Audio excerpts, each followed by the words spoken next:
Salut à tous les amis, j'espère que vous allez bien. Aujourd'hui on se retrouve pour une toute nouvelle vidéo sur la chaîne YouTube Alex Car.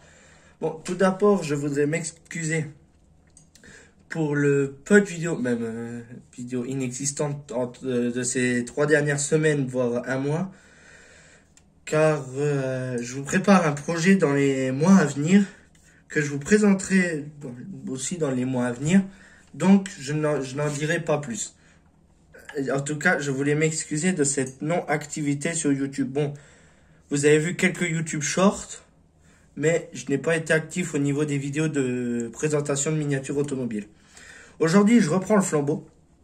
La semaine dernière, j'avais fini le projet, mais suite à une maladie qui n'est pas passée, donc vidéo qui n'a pas pu sortir. Donc aujourd'hui, nouvelle présentation de miniatures automobiles. Ce n'est pas la T16, la 405 ou l'autre T16, c'est la présentation de la Renault 12 Gordini du rallye Press on Regardel de 1974. Bon, pour tout d'abord revenir sur l'histoire de la R17 Gordini.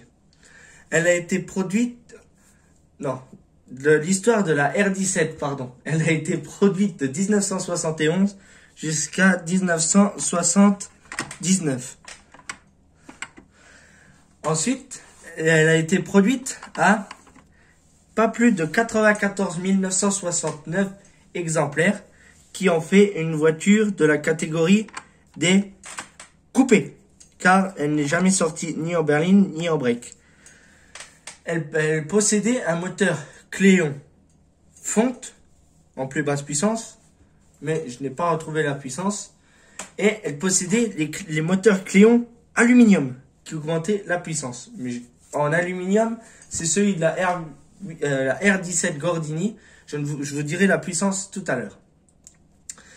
La R17 Gordini, la R17 pardon, a été dérivée de la Renault 12. La R17 après, elle partagea ses lignes avec la R15 et elle partagea son moteur avec la R15. Ensuite, pour revenir sur le modèle que je suis en train de vous présenter, c'est une R12, non, R17 Gordini, pardon, qui développait 108 chevaux, qui était en traction, avec une boîte 4 vitesses ou 5 vitesses en manuel, et une boîte 3 vitesses en boîte automatique.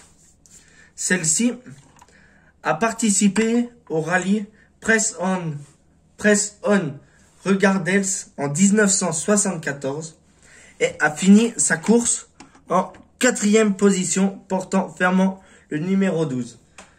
Elle était conduite par Bernard Darmiché et Alain Mahé, qui ont du coup fini à la 4e position au volant de la R17 Gordini, stylé Renault ELF. Cibier, bon, c'est pas un placement de produit. Ferrodo, comme il y a écrit ici. Et elle est badgée avec le rallye. Bon, pour venir sur la miniature, comme je vous dis depuis tout à l'heure, c'est la Renault 17 Gordini, mais de chez Solido, qui est au prix de 44 € sur Amazon, dans les magasins distributeurs, ou en occasion, on peut les trouver aux alentours de 25 €.